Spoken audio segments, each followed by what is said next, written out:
Okay, so now let me see if let me see if I can do this.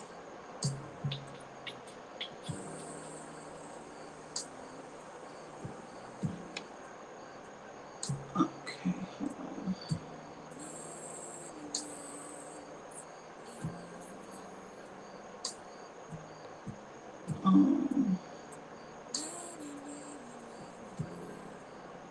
Okay. Let me get YouTube on because I kind of want to. It's so fucking hot. Okay, let me get YouTube on real quick for the members only. Can y'all see me? I'm so nervous about this because I've never went live on Patreon before. And for some reason, I feel like it's going awry. Okay. Hi, Brianna. Okay. So I wanted to do start doing live sessions on Patreon because I feel like I only want to talk to a select crowd. Hold on, y'all. Because although I like the Atlantis series, like I wanted it to be more exclusive, I guess. I don't get notified, but I set my alarm. Okay. It actually posted it in the group chat though. Did you not in the Becoming No One group chat? It has like a button for you to join. Are you saying it didn't come to like an email or like a thing? Hey Memory. Hey D.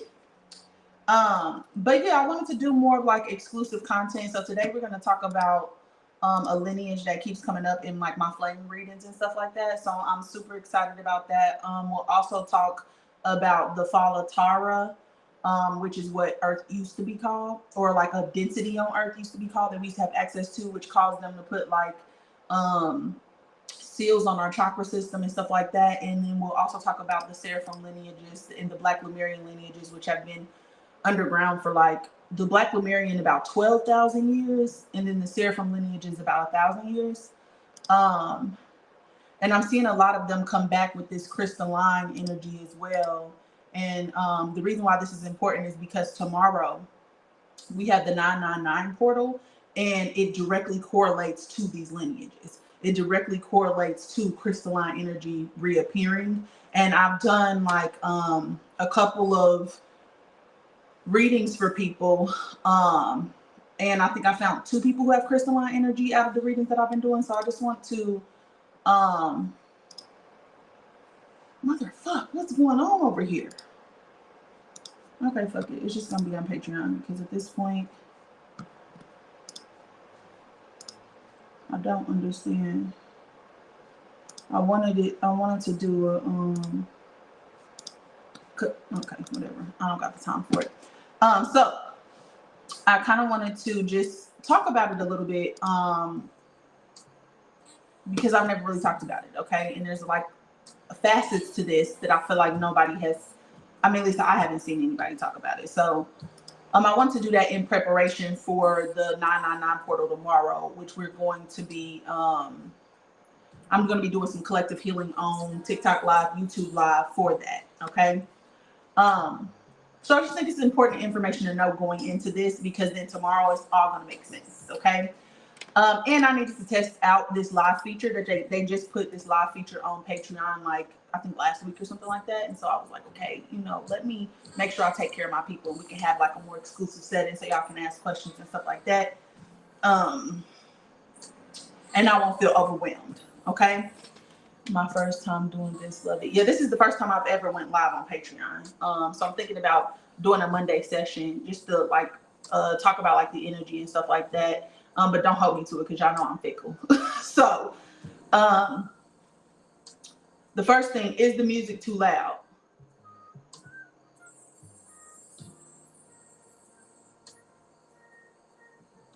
For anybody, or can y'all hear it?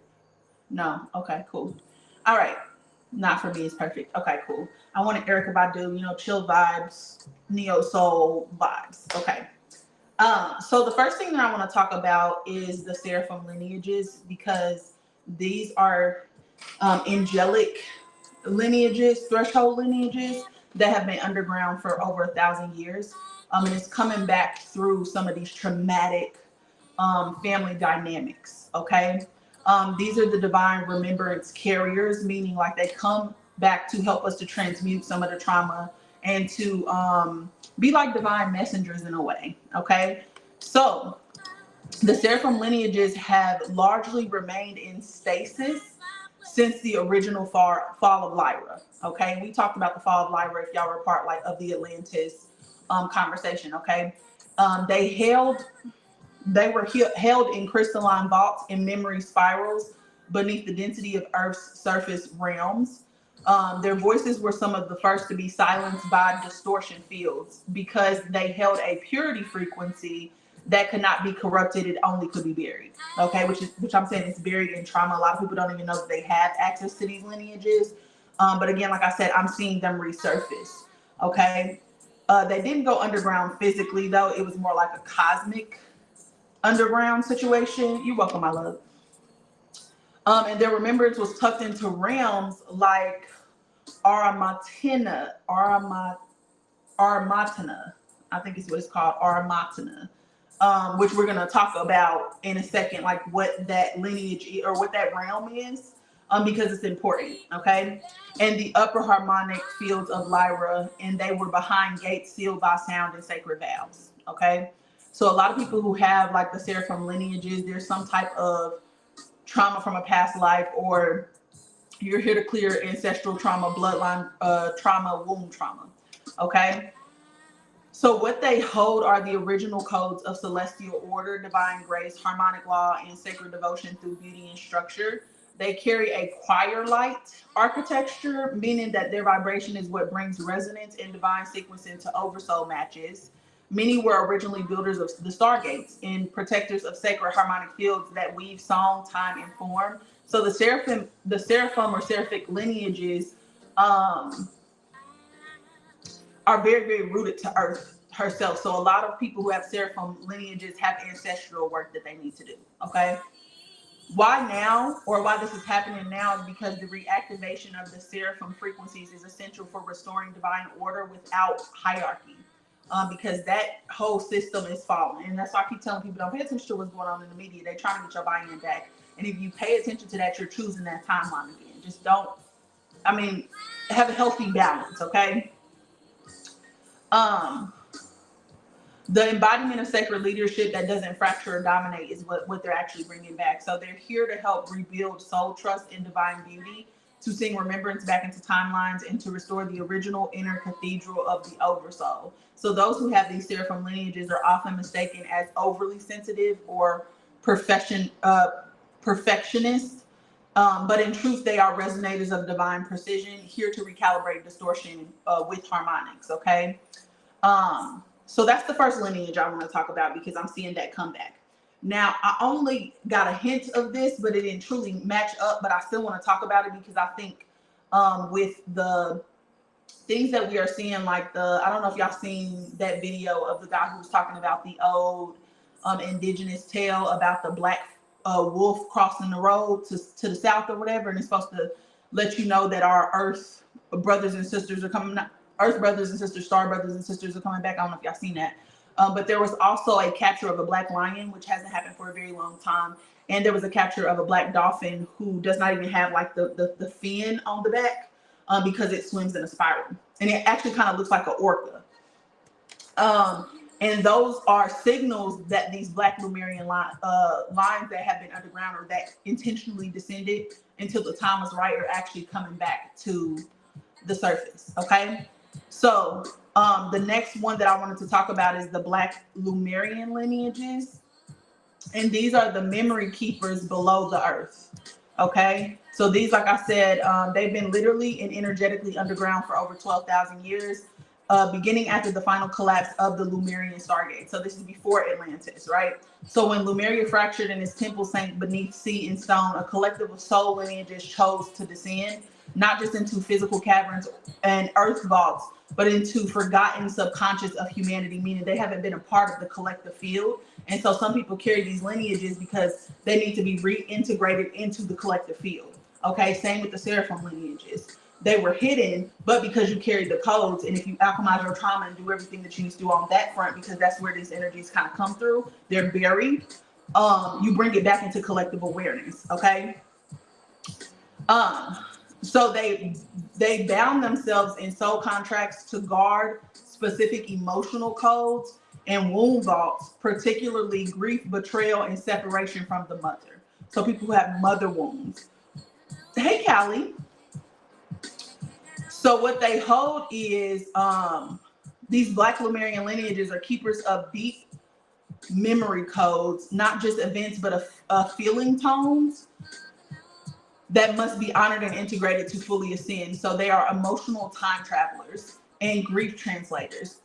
They hold the ability to sit at the edge of the void without fear, to recover what was swallowed by pain, and to midwife death cycles into rebirth, which is crazy.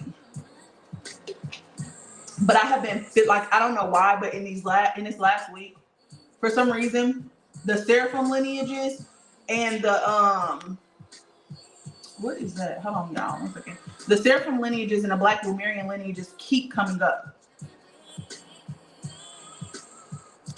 What is this? Sorry, my brother. They keep coming up, so I feel like I needed to talk about them, and I wanted to do it in a safe environment, and I didn't want to fully do it online. Seraphim for me keeps coming up. Yes, I don't know what it is. Even when I was asleep, somebody was talking about the Seraphim lineages. I was watching this show on this movie on Amazon Prime, and she was like, "Oh yeah, something about whatever ship they was on or something was called the Seraphim," and I was just like, "What the fuck? Why was this? It's everywhere." So I feel like Spirit was calling me to do this, and for some reason, when I was, doing the work around this, I kept feeling like I needed to say it on Patreon and not in such a public platform. So I'm gonna say it here, and we gonna do what we want to do with it, okay? But their codes are woven through obsidian, which actually is Earth's bones, by the way, basalt and underground crystalline caverns, and their remembering often comes through dreams, through water pressure in the body, or sudden burst of emotional release that feel ancient and unexplainable. Hey, Hydra girl. So the emotional release that feels ancient and unexplainable is important because I did a video the other day and I was talking about how I felt this grief that I could not explain, right? And I was dealing with this longing and this ache that I can't put my fucking finger on it because I don't know what's going on with my body, right? And I'm very sensitive to energy. So come to find out, all of this matters because of the energy that we just went through. We had a full moon lunar eclipse yesterday in Pisces with the sun in Virgo, right? So that's first. Then we have the moon moving into Aries, which is the energy to get things done, the passionate energy, the energy to do what we got to do, which is the energy in Pisces is about subconscious belief systems that need to be repatterned, okay? And so then this next moon, today, the moon moved into Aries. That gives us the energy to actually do that. So we should have had a full moon. The full moon in Pisces with the lunar eclipse should have allowed us to release, while this new moon today in Aries is supposed to help us to figure out what to do after that, right? We had Uranus go station retrograde with Saturn and Neptune. Neptune is the subconscious mind, right? Saturn is self-imposed limitations, but it's also limitations and restrictions just placed on society. And then we have Uranus, which is about liberation, right? So all of those are now retrograde, along with the 999 portal tomorrow, which is supposed to help, one, usher in the Seraphic lineages and the crystalline structuring, which is what I'm going to talk about tomorrow on live when we do our rituals and stuff. Y'all should join me if y'all want to. Matter of fact, what time? I'm going to do that. I'm going to get on live at 4 because I got a reading for a client. Y'all know the live witnessing readings. I got one of those, which should only take me about 30, 45 minutes, and then we're going to jump right into the ritual. So I would say 4 o'clock tomorrow. So same time tomorrow, right? But I feel like it keeps coming up, Brianna, because of the energy that we were moving into, like this energy that's happening this week. Okay, that's why I feel like I need to do this today. So the reason why the Black Lemurian lineages are coming to the top is because the collective shadow of humanity has become too dense to bypass, meaning that Earth herself is done. She's reached her wit's end. She said it's time to heal, right? And so the grief that we have been feeling has been Earth's grief. It does not belong to us. It's Earth saying, you know what? No, she's hit her boundary. Now we got to do something different. And this is why the Seraphim lineages are coming to the top, because they help us to alchemize emotional trauma. This is why the Black Lemurian lineages are coming to the top, because they help us to alchemize. This is why the crystalline lineages are coming to the top. And these are all very rare lineages coming to the top, because the crystalline lineages is about clarity. But in order for you to be a clear mirror and not a distorted mirror to other people, you need to alchemize, which is why the Seraphim is coming with the Black Lemurian to help the crystalline lineages anchor in. Okay? I've literally been feeling numb and random shadow thoughts been surfacing. Yeah, it's because it's being cleared out. So these ones are rising now to act as grief doulas, and this is the Black Lemurian lineages, to act as grief doula frequencies, helping both individuals and collectives to release centuries of buried pain. Their remembrance is vital to ensure we don't bypass trauma in the name of light, okay? So they often appear in sessions, and this is for me, they often appear in sessions when unacknowledged pain or ancestral trauma is looping beneath the surface, but that also means your personal sessions as well, like when you're sitting with yourself. I was sitting with my oversoul yesterday, and she was talking, or she, me, he, whatever, was talking about the sacred collapse, because I don't know what's been going on, but the last month up until now, I feel like I'm in a stagnation that I cannot explain. Like I just said, I don't really feel anything. I don't feel the urge to discover my new parts of myself. I don't feel the urge to do anything but just chill. Like I'm literally just whatever happens, happen. But I also have some of these scarcity wounds coming to the top that I haven't really dealt with. So I thought that was weird. But this is coming up in sessions. And ancestral traumas that's been looping beneath the surface is also coming up for people. And the only frequencies of sacred stillness, black flame presence, or somatic remembrance can clear it, which is why we need these lineages to kind of come to the top, okay? So there is a shared, there are shared codes and purposes between these two specific lineages, both the Seraphim and the Black Lemurian. And those two together are actually here to restore trust in embodiment, like our ability to embody. A lot of us don't feel safe to fully be in our vessel because we are running from our emotions. We have a water vessel, right? We have a water temple. And so in order for us to fully embody, we need to be able to trust love, right? We need to be able to trust love. So these are coming back up to restore the trust in embodiment in the body, in earth, in the voice of the soul, meaning can you speak your truth without wavering? Can, regardless of whatever environment you're in, can you stand in your integrity? Can you speak your truth? Can you honor yourself, right? And a lot of us can't. We just choose to disconnect or hide or just cut those people off, when in reality, we should just be honoring ourselves no matter who is around. You know, that's where true integrity comes from, right? They also hold the keys to the lost sound codes, which are feminine codes, by the way, feminine codes. The Seraphim through celestial harmony, okay, and the Black Lemurian through vibrational grief and primordial sound, okay? And then they mirror hidden wounds of distortion. So both often appear when a being is ready to clear vows of perfection, of martyrdom, of betrayal, and of sacred silence. So let's just stop real quick, because that is everything that I have been feeling for this last month and a half. You know, like martyrdom came up when I was around my family, and I had to realize, like, damn, you spent your whole life trying to save. Stop trying to save.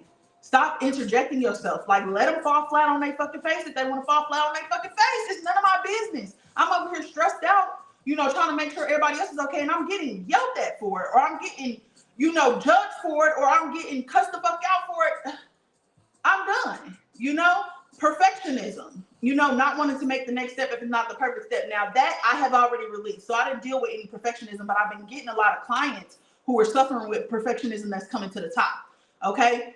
Betrayal, absolutely. Absolutely. There is a situation for a man that I used to love that came to the top again. And it's been so long, I'm just like, bitch, when are you going to give it a rest? What's going on? Why is this even back here? You know? But I had not realized that in my relationships, I was not letting people close to me because I was terrified that people are going to hurt me. And so I am spiritual bypassing in my relationships, and I did not notice that. I did not notice that.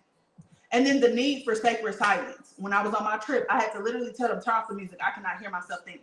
I cannot go 24 hours without silence. I need silence now, like it's mandatory, right? So these energies are coming to the top because they're trying to help us on a collective level heal perfectionism, because we cannot grow and evolve if we're too worried about making the perfect step. We leave no compassion for ourselves, right? And we can't make heart-led decisions because we're too much in our mind if we push it towards perfectionism. Society tells us that we need to be perfect, which means we need to perform, and so that we can be perfect, because in reality, we aren't perfect. We were never perfect. So if we're trying to reach for perfectionism, that means you have to be performing, because you're not a perfect being. Okay? None of us are. Right? Martyrdom, the divine feminine womb. Betrayal, the heart chakra. Right? Sacred silence, the throat chakra. And there is a channel, which is the throat, the heart, the womb, which is the divine feminine channel, by the way, that needs to be reactivated. And so this energy that has been happening is trying to help us to move out collective trauma so that we can build something new, so that us heart-led people can anchor in this new frequency, okay?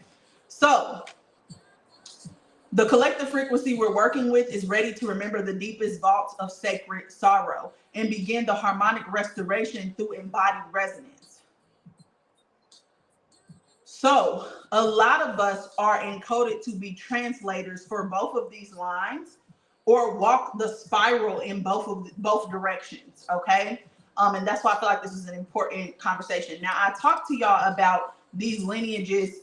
Basically, we have timelines and we have realms that are in folds. I don't know how else to explain this because this is kind of crazy. But it's like they've been folded in. So when we talked about Atlantis, right? We talked about how when Atlantis was falling, there were certain, like inner Earth. Let's go back to inner Earth. Inner Earth folded within a timeline, meaning like we don't have access to it unless we know the doorway. We know how to resonate with whatever that fold is. Aramatana.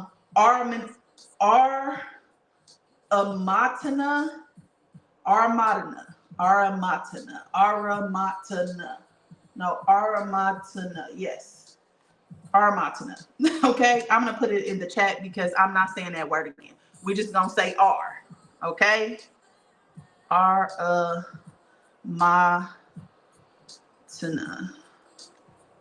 Okay. I put it in the chat. I ain't saying it no more. If I say R, I mean that. Okay. Now, it's not just a place. It's actually a dimensional crystalline memory field connected to the original divine templates of Earth before distortion. Okay? It was seeded by the Seraphic lineages, the Aquiline lineages, and the Aramathian councils. Now, we talked about the Aramathian councils in, I think, episode 13 of the Atlantis series. Okay? This is a living planetary shield architecture held in stasis for eons. Okay? Eons, 12,000, up to 12,000 years, okay? Deeply connected to the founder flame lineages and the organic ascension blueprint of Earth, okay? So what is it? It is one of the original 12 planetary Stargate shield templates that were embedded in Earth when the Lyra Syrian seeded the original life wave on Earth. It holds the 12 Stargate architecture, representing the mother arc frequency and the divine feminine crystalline plasma shield. Now I want to stop real quick because y'all know back in the day I used to be in, like trying to find something, right? I don't, what I was trying to find doesn't matter. I don't even know myself. I was just looking through documents on Scrib, like literally trying to figure out why we're here and why these people keep lying to us, because my whole life I felt like everybody was a fucking liar. I don't know why. It just never made sense. Right? So in the process of me doing this, I had discovered that there are, I think it's like, I don't know if it's 12 or 13. I can never get a clear answer on this, but 12 to 13 stargates, right? And the powers that be actually have access to some of these stargates, but they cannot reach that 12th one. And that's the one they want the worst, right? Because it actually gives them access to the mother arc frequency, which is the divine feminine crystalline plasma shield. They wanted to take the divine feminine out altogether. Well, they couldn't get access to the stargate, right? And these stargates do have like overlays in the physical, okay? They hijacked several of them, but there's specific ones they cannot access because they can't go past the 6th density, okay? Because they are on this path of service to self, which means they really disconnected from their oversoul. And certain stargates and certain things you cannot get access to unless you reach the resonance. And so a lot of them are stuck here because they refuse to go back and activate their heart chakra. And so they just mimicking because that's all they have access to, right? So in the process of me figuring that out, I found out 2 things. One, the earth, or like a dimension of earth, like a higher harmonic of earth, is called Tara. When Atlantis was falling, Tara put shields on our chakra system and on our 4th strand of our DNA. I also heard 4th and 6th, but 4th is confirmed, okay? And that was so we could not have access to that, even those of us who remembered. They did not want us to have access to the higher harmonics because of the distortion. They didn't want it to leak through. And the second thing that I found is that, what else? Oh, and when you get a shield, Tara is T-A-R-A. But the second thing that I found was about these stargates, right? That they were trying to gain access to, and there's one that's actually in Israel, okay? And they had like raided it, and this actually had a picture to it, y'all. They raided this stargate in Israel, and they found this Anunnaki god is what they called it, but it really just looked like a big ass black man with the mud like swole, big like somebody's uncle that just got out the pen, but he was big, like over 7 feet big.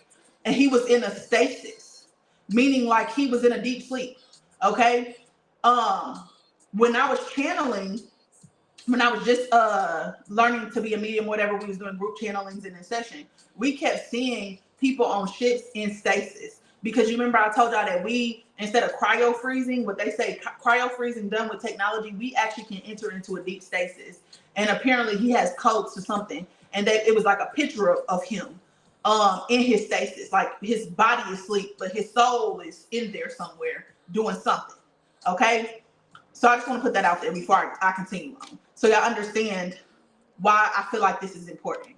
So, R is a conscious planetary field that exists beyond the 5D and to 7D bandwidths, operating in the 13D crystalline gateway for divine memory, flame reconstitution, and planetary body healing, which means that this is Earth's healing, okay? So it has been in stasis and it has been veiled from collective conscious due to the fall of the crystal matrices and the shutdown of the feminine time codes, okay? So why this is important is because R is returning right now. The Seraphim, the Elohim, and the Armenthan lineages encoded R with fail-safes that would reactivate when Earth's grid reached enough purity to sustain the mother flame frequencies again, which is happening right now. When I say the mother flame frequencies, I mean the Edenite codes, the Sophia codes, the Sarai codes, the crystalline codes, right? So this slowly began post-2012. It accelerated through 2022, and now more powerfully between 2025 and 2027, we're really going to see this activate, okay? The activation means that these dormant flame codes like Seraphim lineages, crystalline lineages, Black Lemurian lineages are waking up in the body, okay? Which means that when I say you got a Seraphim lineage, I don't mean that it's something that you were not born with. It is literally already in your body. It's already in your body. What's happening is as you heal, as you grow, as you can take in more light and remembrance, it's coming to the top, which means you're going to start to feel different. Okay, which means that grief has to be transmuted. Grief is coming to the top because grief is what's burying it. Remember, I said grief and rage are both thresholds. Grief just means you're loved at some point in time, but grief also has to do with your ancestral grief, the suppression of your ancestral grief. So a lot of that feels like it does not belong to you because it doesn't. But in order for you to get to these codes, you have to sit present with it and you have to alchemize it. Okay?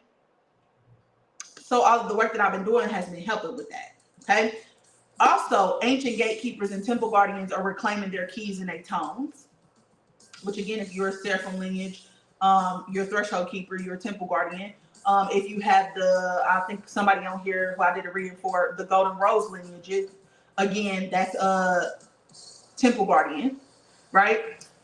Many flame holders will begin to feel a specific land site calling them as well, or they will begin weaving planetary templates through sound, through light body ceremonies, or flame reintegration. And what I mean by that is some of y'all will feel the need to do sound healing or get crystal bowls or tone or sing or dance, right? Because we think that those are for entertainment. Those are not for entertainment. When you're dancing, you're channeling down energy from above. When you are singing, you're sending light codes through your voice. You're activating through your voice. Okay. So it could also be just you speaking up, feeling the need to speak up for yourself, feeling like you can't hold it, you can't suppress anymore. Right. So R is non-physical, but it is a harmonic counterpart overlapped with Antarctica. So the harmonic counterparts of Armatina, or y'all know what I'm saying. The harmonic counterpart overlaps with Antarctica. So I don't know if y'all know this, but Antarctica is Earth's womb. It's Earth's womb energy. Okay? It's Earth's womb. So parts of its grid sit beneath the crystalline vaults that are frozen under the polar ice. Now, this makes me think of Aquaman. If y'all have seen the recent Aquaman, they were using sonic sound to fight. And then something happened in Antarctica, the caps melt, and they was talking on the news at the end, talking about global warming. The caps melt, and this black, who they said was the villains, lineage woke up from underneath the ice. Okay.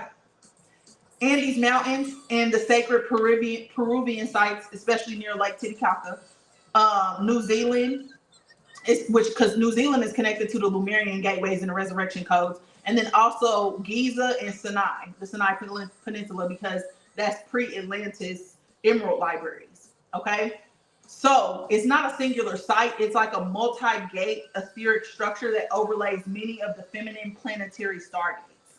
Okay. The codes that it holds is the Divine Mother Arc and the 13 flame frequency keys, which we'll talk about in just a second. The crystalline sound tone templates for Earth's organic field, meaning Earth's original tone. Reversal correction keys for distorted Atlantean, Lemurian, and angelic timelines, which means that we might have the potential to collapse those false timelines. Seraphim and R flame activation protocols, which only are accessible when deep soul contracts are completed. Which means that, I don't know if y'all remember, the Lion's Gate was about completing soul contracts that no longer served us, right? This is the final closure point for this. That was the 888 portal. This is the 999. This is the final closing point for that, okay? Access to the Temple of Harmonic Convergence, which contains oversoul mirror blueprints for flame holders and grid walkers, which means that some of y'all are going to start remembering who y'all are. Because the Temple of Harmonic Convergence holds blueprints, which we had the Lyra Elf vault, but they destroyed that. Some of us can still tap into that because we have it inside our DNA. They can't really destroy what we had access to before they got to it, type shit. But people are going to start being able to tap into this, okay? The lineages that are connected directly to are the Seraphim lineages, the crystalline lineages, the Black Lemurian lineages, any mirror lineages, which would be crystalline, diamond, Sarai, opal flame lineages. So you may experience multiple timeline bleed throughs or crystalline body reconfiguration, which the multiple timeline bleed throughs is just like certain stuff be happening that I don't know how to explain this. I don't know. It's like multiple timelines are converging in a way. I don't know how else to explain that. Okay. You also are going to carry strong resonance with flame body resurrection. So the Sophianic sound weaving and the crystal plasma healing are going to come back to the top. And you might be called to work with the original 13 flame lineages or repair the rainbow body, which is the Christos Sophia grid. Okay, the rainbow body was when they say the rainbow bridge had to be collapsed so that when we forgot, because they didn't want us to have access to those higher realms because we were falling into distortion and they didn't want us to affect everything that came above us, right? Well, that is actually coming back into alignment. We talked about the rainbow body grid when we talked about the grids in that, I think it was like the 4th episode that we had over Atlantis. So if y'all, I'm posting these on my podcast right now. So y'all can listen to it on the podcast or y'all can listen to it on YouTube as well, okay? So, does that all make sense so far before I move on to the Stargates? Thank y'all for coming to hang with me today because I feel like I needed to get this up off of me. And I want to do more of, thanks Brianna. I wanted to do more sessions of like exclusive sessions where it's not a lot of people in here, but I get to talk about the energy in more detail, you know, because tomorrow when I go on live, a lot of people just want to get straight to the ritual, which is cool. I'm with that. But at the same time, I be wanting to explain just so you understand fully what it is that you're doing, because I don't think you should just be blindly following anybody. But anyways, so I love a good hangout, period. You're welcome. Thank you for doing this for us. You're welcome, love. So, so the planetary, you're not just for anybody, period. The planetary Stargate shield templates, 12 plus 1, which is why I can't ever figure out if it's 12 or 13. But the 12 primary planetary Stargate shields correspond to multidimensional frequency, which is the mirror, like the crystalline energy, and time matrix architecture of Earth. These aren't merely physical planes, they're harmonic templates. So soul, matter, light coding systems, which means it connects the soul to light. Light is just love and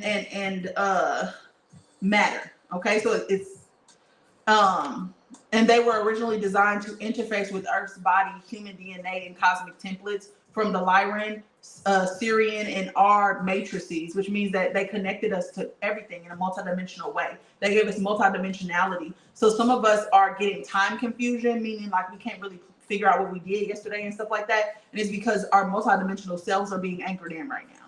And so you might feel time confusion. You might see those, what the fuck do you call them?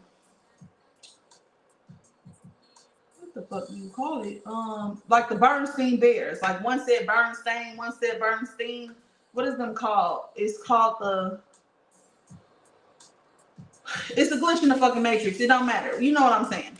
So Mandela effect. Thank you.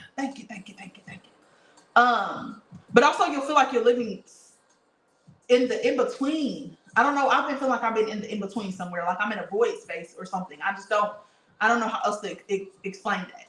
Okay. So, here are the 12 plus 1 planetary stargates. Okay. You have the R shield, which is in the 13D. This is the Andromedan aligned mother arc failsafe codes. Okay. That's the 13D stargate. They can't reach that. Okay.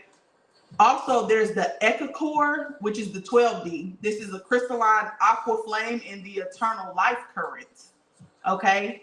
There's also a Giza Cairo shield, which is 11D. This is the masculine solar logos in the Christos coding, which is masculine energy, the Christos coding. Then you have the UK shield, which is that Stonehenge. Now, if y'all remember, a couple of years ago, they knocked down Stonehenge because Stonehenge is actually a portal, right? They knocked it down. So this is it doesn't matter though, because you can knock something down in the physical and it still exists above that in a higher harmonic. So, you know, nice try, buddy. But this is the 10D and it's the Emerald Order planetary flame. But what they do is they do sacrifices and shit on top of that shit. So that the trauma is on top of it, like we got to get through the trauma. But that's a whole nother story, but it's tea. It's the truth. Then we have the Mascal shields, which is Russia, Moscow. This is 90. This is the crystalline diamond flame. This one actually has been reversed by AI. Okay, AI was able to reverse this Moscow shield. Then we have the Beijing China shield, which is the 8D. This is the genetic distortion and hybridization repair. We have the Tibet and the Indus shield. This is 70. That's Atlantean Trauma Center, soul memory access. Okay, but because of the Atlantean trauma, you gotta alchemize the trauma before we can get to the soul memory part. We have the Peru Bolivian, which is Lake Titicaca, 6D. This is the divine feminine purification stream. You have the Mexico shield, which is Uxmal or Chichen Itza. This is 5D, the time field distortion, the fall of Tara. We don't talk about the fall of Tara because it happened in between some of this shit. Okay. We also have the Montsegur, which is France, 4D shield. That's the Cradle of Rose Grail Priestess codes. We have the Florida Bermuda Triangle, which is the 3D. And I feel like that's why they're fighting over that. They want to call it the Gulf of the United States instead of the Gulf of Mexico. They're fighting over that because there is a Stargate there. Templar trauma and the fall of the solar feminine. We have the South Pole shield, which is 2D. This is the primordial womb matrix, the Lemurian gates. And then we have the North Pole shield, which is the access point of Earth's core and the inner domain libraries. Okay. Those are all the Stargates. Okay. They have hijacked most of them, reverted most of them, distorted most of them because of trauma. So a lot of the wars that happen in specific places because they need to fill that place they need a trauma scar. And that trauma scar will bury, they're hoping will bury those codes, but they can, hope is the annihilation of joy. So with Giza, the gate in Giza has been heavily targeted. And it's because many of the governments or interventionist actions, which military, financial institutions, the bankers, and the metaphysical are coordinated around hijacking Stargate systems like Giza. So these gates are not just portals, they are command centers for the timelines Earth can align to. And so that's why they need access to the Stargates, because it reconfigures what Earth has access to. The Giza holds 11-dimensional masculine flame templates that were originally designed for the Christos Sophia templates. When they were inverted, they anchored artificial time matrices like Metatron distortion, the black cube technology, which if you pay attention to technology at all, they always get that black cube everywhere, and also AI signals. So technology played a huge part in distorting the Christos Sophia, which is divine union, okay, the masculine and feminine codes. Giza is being used by distorted groups to override the organic timelines, okay? Another thing that kind of comes with this 3D, 15D divine plasma frequency is the mother flame. And the mother flame is a term used to refer to these 13D to 15D divine plasma frequencies of the Alasia Armenta core, which is the cosmic womb template. Okay, that's why it's connected to Antarctica, the cosmic womb template. It's also called the mother arc, the blue flame of Aquel, or the Saraviel Grail flame. Okay, it activates fail-safe memory of the original Earth. So this is Tara, Mu, and Amenti, which if you know anything about, if you did any type of Egyptian cosmology or went the Kemetic route, you know what Amenti is. That's also a Stargate. The Oversoul, the Avatar, and the Rishi merge points, which return you to full God consciousness, which we'll talk about Avatar consciousness in just a minute, because we talked about the Oversoul, but we have not talked about the Avatar. But also resurrection fields for distorted lineages, especially the solar feminine. So these cannot be artificially replicated. And it's what many reversal systems have tried to trap or mimic, okay? Now, the flame lineages that hold the mother flame are going to be the silver blue flame, which is a carrier of the aqua key for Armenta, and the pure plasma womb codes, the opalescent white flame lineages, which hold the crystalline Sophia template and mirror veil remembrance, the rose gold lineages, which embody the sacred feminine vessel that holds divine birth codes, the black Lemurian flame lineages, which we just talked about, protectors of the inner Earth Stargate codes, and the Rainbow Bridge resurrection tech. The reason why they went underground is because inner Earth went into a fold, and the rainbow bridge, our connection to the rainbow bridge was severed. And the only way that could happen is if these lineages went underlined. And then we have the seraphim flames, which were originally keepers of the vertical gateways between time and source, and carriers of pure compassion and light grid repair. The mirror flame lineages, which when integrated, they become a living conduit of cosmic feminine wisdom and reversal correction. But in order for you as a mirror person or a mirror lineage, in order for you to transmit properly, you have to stop trying to be met by other people or seen by other people, because a mirror flame didn't come here to be seen or met. You were meant to see and meet yourself. And then when you can know who you are and embody who you are, you're only here to reflect back to other people what they refuse to see. Okay, and then you have the Seraphic flame, which is also the Vial Grail. It's the living synthesis of all 13. This is the flame of memory, rebirth, and reunification. So each of these flames hold a piece of the feminine Christos shield, not just as an energy, but as a structural template within your DNA, your oversoul matrix, and the womb grid as well. Right now, they're resurfacing because the planetary shield is going through a natural solar alignment cycle. Now, what I'm going to talk about tomorrow is a couple things. I'm going to talk about the full moon, lunar eclipse in Pisces. I'm going to talk about Uranus stationing retrograde with Neptune and Saturn. I'm going to talk about the moon moving into Aries, and I'm going to talk about the solar flares we just went through the end of last month all the way up until September 11th, because those also have to do with this and waking up them seraphim lineages in the crystalline structure, right? So because the planetary shield is going through a natural solar alignment cycle, Earth is coming back into resonance with her original 12D and 13D timelines. The distortion that once kept these gates locked or inverted, they are failing.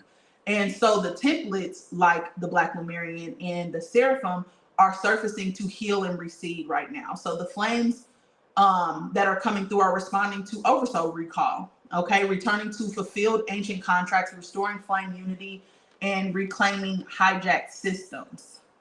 All right? So next we have the fall of Tara, because we talked about Arminta. Now we're going to talk about Tara. Now the fall of Tara is part of a larger pre-Earth cosmic history. It was before Earth was as we knew it existed in this density, right? Because you remember the Atlantis experience came about because we needed to kind of,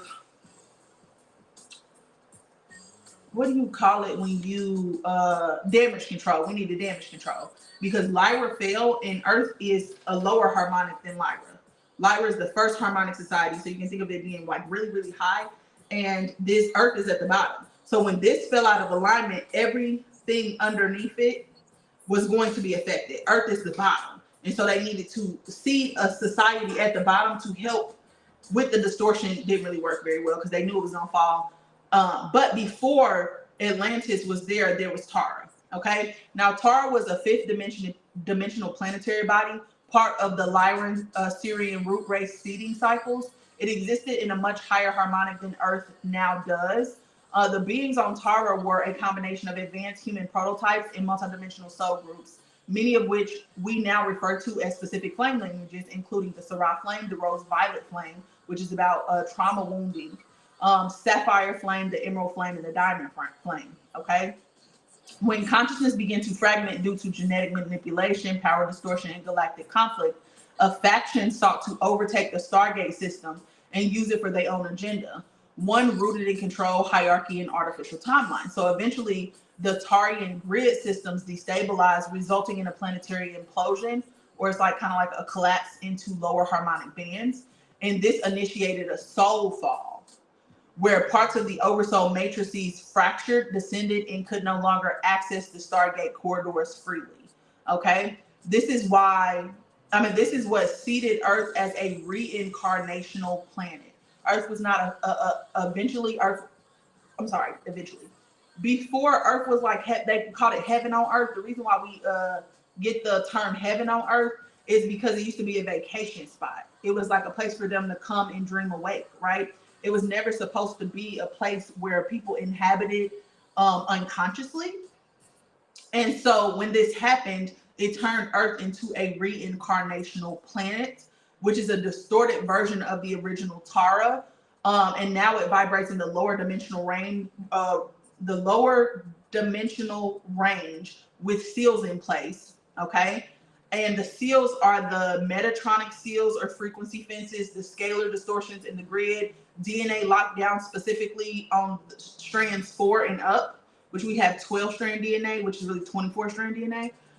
And also chakra implants, especially blocks between the heart and the high centers. So blocks between here, the high heart is right here, but the heart center and the higher chakras. It also separated our chakras because our chakras used to work as one unit. TARA. Okay. So it was not natural evolution that happened on Earth. It was actually forced contraction. And contraction is where you start repelling. So distortion could come in when you're in a contracted state because it's like Earth went through a trauma. And so Earth contracted. Earth needed to heal. But, you know, like when you are leaking energy, you attract these fucking gnats. Okay? So our chakra system was locked down. So as a part of the soul fall, there were seals placed in the planetary body, meaning Earth's planetary body. Thus, it was mirrored into the human light body, because we are the inhabitants of Earth. We are Earth, right? If we inhabit here, like as above, so below. Okay. So the chakras became separated instead of functioning as one unified spiral stream. The fourth strand of DNA is what connects us to Tara. So it was sealed, making it difficult to access our oversoul consciousness because our DNA cannot wind up all the way in the way that it's supposed to. You know, think of your DNA as like a zipper, but if the zipper was in a spiral, well, it can't, it's like, you know, like how you miss a zipper point and it just, you got that hole in the middle. That's what happened. So most humans were capped around 3-strand DNA expressions, limiting multidimensional awareness and grid access. Okay, so this affected our multidimensionality.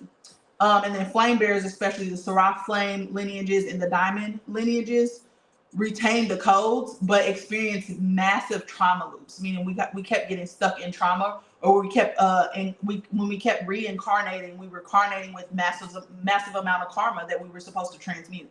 So this is why many of people feel like they're remembering something that they couldn't quite name, right? So me as the Seraphic flame, I'm not only a flame anchor, but I'm also a mirror, meaning that I can restore frequency blueprints through presence, remembrance, and grid realignment. So what I'm trying to do with the flame lineage readings is help people. Like I have a coaching session, which is a part of the tier 3. You get 3 sessions in the tier 3. The first one is us discovering what your primary and secondary lineages are, what your overlays and stuff like that. The second one is us figuring out if you have any soul contracts or what you're here to do. We also nail down your oversoul in its function, its tones, everything that you need to understand about your oversoul. And then in the third session is about coaching. And so what I do is I take the flame fusion points, meaning like where your flame merges with the other energies, and I coach you specifically on what you need to do to clear this energy, which I have that coming up for a client soon. So through that, me giving them the plan and helping them is activating remembrance. Okay. So the first thing is the first thing that I can do, well, actually, I don't need to tell you all of that because that's a lot going on. Well, maybe there might be some people who have the Seraphic flame or Seraphic code, so it could be important. So if you have the Seraphic flame or Seraphic codes, you can anchor the Seraphic flame as sacred sites, meaning like you're a key holder to the original 13 flame grids in the Seraphic Vial memory code. So when you visit or connect with planetary stargates, physically or etherically, meaning you can do it in your mind, your body activates the original resonance fields encoded in those gates. So Giza is the crown gate, which has been distorted. Uluru is the heart gate, which is partially intact. And then Lake Titicaca, Machu Picchu, and Mount Shasta, and Glastonbury, which is UK, all are parts of the shield network. So you don't need to physically travel there, but your field is a transmitter for that, okay? You can also weave the diamond sun templates, which is the diamond sun matrix codes. They're the organic path of oversoul and avatar embodiment, which we'll talk about in a second. Every time anybody who has the Sarai codes remember who they are, we unseal timelines. And remember, there's a lot of people who carry the Sarai codes. They're just buried underneath trauma, okay? Also, you can use the spiral codes to undo the lockdown. So the chakras weren't just sealed, they were made linear, which is the separation, right? But the Sarah remembers it as a spiral. And so what we would have to do is restore the spiral consciousness in each other. So speaking in spiral patterns, like layered metaphors or multidimensional phrasing, using spiral meditations and breath work, and guiding people to feel the center of their chakras open in a spiral dance rather than a fixed point. So when I am like imagining like healing my chakras, I don't know why I always see it as like two flames spiraling like up my spine. So I don't know if that's intuitive or what, but also just continue to serve as a mirror activator of the mirror frequency, which restores truth from distortion. Okay, so the last thing I wanted to talk about is the avatar consciousness, because it's a real thing. And then I'll talk about what a monad is, because that's important as well. Because I said the three that have to come together is the oversoul embodiment, the avatar embodiment, and the monad. So the avatar embodiment is the process of anchoring your 12D and 13D soul consciousness and beyond into human form. It's the full return of the divine blueprint. So oversoul, avatar, and monad into your body temple, allowing you to walk earth as a unified fractal of source, meaning like you are God. When they say you are God, well, I mean, technically you have the capacity to be God in this environment, okay, or to anchor down your God energy into this environment. But you have to first embody your oversoul, embody avatar consciousness, and then embody your monad. And the embodying your monad doesn't happen very often, okay? So this is the final stage of multidimensional soul embodiment. It's what many mystics, oracles, grid walkers, and flame bearers are preparing for, whether they consciously know it or not. Okay, so the levels of soul embodiment is like your regular soul, which is like, you know, your oversoul is the sun, your soul is a ray off the sun, right? So the soul embodiment, which happens 3D to 5D, is the first level of remembrance, heart opening, and identifying beyond the physical self. Okay, like, can you be open? Meaning like, can you forgive? Can you alchemize your grief? Can you have compassion for yourself and other people? Do you love yourself? Like, those are the main things. Then the oversoul embodiment happens 6D to 9D. This is where you remember your flame lineages, your soul line, your memory vaults, and your true mission. You begin walking as a bridge, okay? Then you have the avatar consciousness, which is 10D to 12D. So your avatar self is the divine eternal template, the Elohim, the Seraphic, or the universal Christos Sophia self. They don't want you to have access to this, and that's why they're attacking certain stargates, because they give you access, okay? This is you as a planetary and universal guardian, without distortion, without ego, without timeline limitations, okay? And then the fourth is the monad, or the God seed, which is 13D plus. And this is the absolute source, fractal beyond form. Like I said, few people embody this fully in physicality, but it flows through the avatar level as radiance, okay? So the avatar consciousness is your original consciousness state before fractalization into soul fragments, timelines, density layers, trauma loops, and karmic entrapment. So it remembers all your lifetimes simultaneously, holds the true template of your divine design, contains the coding to repair the planetary grids, which they don't want you to have access to that, but is immune to infiltration, inversion, or fear-based manipulation. So it's really like you sitting on your inner throne. It knows itself as a part of the eternal flame source architecture, so it's outside of the fallen matrices. Many of us knew this originally as Tara, as Lyra, as Gaia, or pre-Earth missions. The Seraph flame especially is seated with avatar level memory and functions as a mirror bridge for others to return to the state. Okay, so signs that you are embodying this avatar energy as you begin operating through resonance and not logic. And I'm telling y'all this because this is the goal. Eventually, I'm moving towards this. So this is the goal.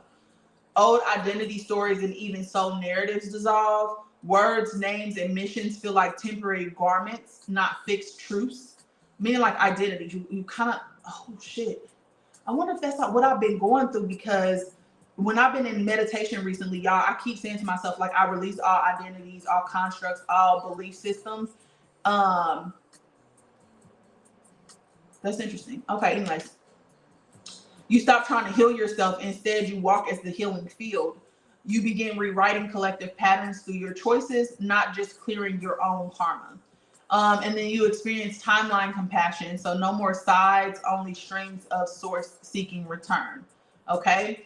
The flame lineages in the avatar consciousness. Some of these flame lineages are natural bridges to avatar embodiment. The first one is the Seraphic flame, of course, which is avatar architecture in flame mirror, but also the diamond flame, which is cosmic template holder. The crystalline flame, which again I said is rare, but I've had 2 clients have this energy, which is a memory restorer and a timeline guardian. The obsidian flame, I've not had a client who's had this at all. This is actually very rare as well. The gatekeeper of seals and locks. And then we have the rose violet flame, which is compassionate alchemist. And then we have the black Lemurian flame lineages, which are underground gatekeepers holding primal earth keys. And then we also have the Seraphic flames, which are pre-fall harmonic frequency weavers connected to the original Elohim templates. Okay. And most people are not limited to one. Okay. Especially if you're a Seraphic flame, or most of us have like 3 primary flames as well. I had a client who has the mirror, crystalline, diamond, and opal flame together. I had a client who has gold, rose, seraphim, and crystalline diamond. You know, so you could be multiple of these things, right? But you are here to kind of help stabilize the rest, especially if you have the Seraphic flame, because you have all 13 lineages. So why embody the avatar now is because the old soul-based grids are dissolving, and we're not here to loop karma anymore. We're here to walk as flame codes, awaken the Stargate bodies, and see new harmonic architecture. So as planetary distortions accelerate, so the Giza manipulation, tech overlays, false ascensions, avatar frequency holds neutrality beyond polarity. It stabilizes the multidimensional fields. Truth through tone, not belief, meaning like you can feel the truth instead of, you know, just believing something because you were told it. Like you can feel the truth in your bones. So trusting that without needing the proof, and then return to the original flame codes. Okay. So most of us are walking in stargates as mirrors, as template anchors. And this is that avatar embodiment. Okay. The last part is the monad. A monad is like the original spark of your soul family.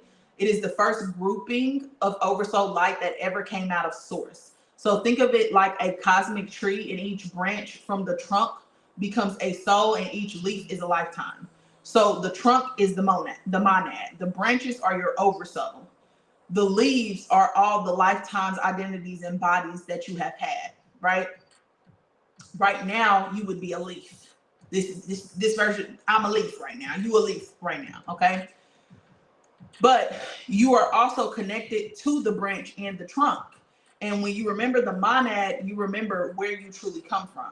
Okay, this is important because when you reconnect with your monad, you stop feeling alone, like you're the only one who remembers. You regain your blueprint, the original design you were before trauma, before fall, before distortion. You start receiving pure messages, not filtered by fear of old wounds. You unlock your core flame essence, not just as lineage, but as frequency being. Your monad holds the sacred contracts of your entire oversoul group, meaning like, you know how I said Amara is my oversoul, and she has 3,400 to 444,000 other people who have her oversoul. Well, when you tap into the monad's energy, you tap into every single person's incarnation who falls underneath Amara. Like you get access to everybody's lessons, everybody's soul contract, everybody's everything, right? So it's like the heart of the star you were born from. Okay. We had to forget this when the fall happens, because when the fall of the higher realms happened, Tara, Gaia, whatever, the monadic connection was often sealed off or distorted by false matrices. It's like someone unplugged the cosmic phone line, meaning like we were separated and severed from the rest of the multidimensional reality, right? Which is why they tell us, oh, we're the only people here. And no, they tell us that on purpose. But we were basically unplugged, especially the Seraphic flame. and the Seraphic flame start to remember before other people. So helping other people to reconnect to this, right? But it's like we were unplugged, okay? So what you gotta understand is you're not just from the monad, you carry the keys to mend them. Some monad fractures long ago. You are meant to basically remember, and you're also meant to rebuild from these. Okay? So that's what I wanted to get on here and talk about today. Not too much, just an hour of yapping. But I wanted to talk about that because, again, tomorrow when we do the collective mirror flame session, it's going to all make sense of why the seraphim has been coming back so much. Like, I've literally been seeing it everywhere. And so I just wanted to give y'all a little extra insights. For me, it felt full circle because I can't tell y'all how many years ago I was looking into DNA seals, and I came across this information about Tara, and I'm like, that's kind of crazy. And it wasn't the first time I had heard of Tara, but I couldn't find any information like in deep detail on it. I was just given a little bit of information, like it was a harmonic society or harmonic frequency, and the beings who were at that frequency said, "Fuck no, y'all got too much shit going on. Y'all like a toddler with a gun, and y'all can't come over here. Y'all can't sit with us." And I know that we were cut off, even though we should have had access to that. But that was probably like 4 or 5 years ago, and I ain't heard nothing about it since, you know. And so to have this come full circle is just like, oh shit. Like, I feel like a lot of the stuff that I'll be talking about, I read years ago, like even Atlantis, read years ago, but now it's just now making sense. So I'm still in this stage of remembrance, you know.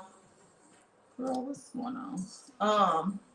So yeah, how do y'all feel about that? Do y'all think that's information overload? Does anybody care? I gotta go eat my chicken. I think I'm gonna make me an Alfredo potato with chicken. Yes, well. Oh, hey girl. Definitely feel it's important. Good. Thank you, memory. I feel like it is too, because it just keeps coming up and I can't get away from it. And I'm just like, okay, you know what? Maybe you should say something about this. Because I'm trying to be more vocal, which I feel like I'm vocal. But like when I'm getting like messages and stuff like that, I need to be more vocal, because I feel like sometimes when I'm getting too intense of a message, I'm just like, yeah, I'm not sharing that. People gonna call me crazy. It resonates, especially the seraphim portion, and it makes me feel seen. Oh, period. I love that for you, boo. So yeah, so that's basically what I wanted to talk about today. I care this information is great, and I feel like I'm putting the pieces together today. Yes, me too. I feel like the Armentia part wasn't new to me, because I knew that. I knew about the Armentia circle. I guess didn't really necessarily know where they came from or where it was located and its connection to the divine feminine in a way that I understand it now. But I still thought it was interesting, you know. So I was just like, you know what? When I get little messages like this, maybe I'll just get on Patreon and talk to my little small community, you know, about it, because I've been wanting to share, but some stuff I just don't be feeling comfortable sharing like all out in the open. I feel like this is one of those messages that has a lot of seeds that will grow for sure. And I kind of want to track it too, because I feel like some of the stuff that I'll be saying preemptively be not proven, but come to light through somebody else later on. And I'm just like, I fucking said that, you know? And so that feels good too. So I'm trying to like be more vocal. Like when I'm getting messages and stuff like that, or when I feel the urge to talk about something, I'm trying to just speak up about it. Just because I feel like I feel comfortable in the leadership role, but at the same time, I be wanting to play the back sometimes, or I don't want to get too crazy, you know? Because some of the shit I be getting is kind of too crazy. I'll be like, hold up, wait a second, you want me to say what? How? You know? So yeah, I'm just trying to be more forward. Yes, I love like this layout, and I love new format. Good, thank you, Brianna. I'm happy I shared too. I think I'm gonna start doing like Monday little sessions of, you know, just yapping about random topics too, because I feel like when I did the Atlantis spiral, it was like specific to Atlantis. You know, I couldn't like venture out into some of the other stuff like the Fae and the like the elemental spirits and stuff like that. Like I feel like I didn't get a chance to like fully venture out, like in even the dragon consciousness we was talking about. I don't know if y'all seen. I actually screenshotted it. Damn, can I? Hold on, let me see if I could upload a picture real quick. Oh, yes, hold on. Let's see. I screenshotted it. So, did it come through?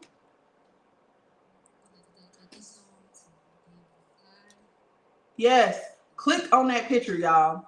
A 52-year-old woman from the Netherlands spent her whole life seeing dragons inside of people because it's a rare mental disorder.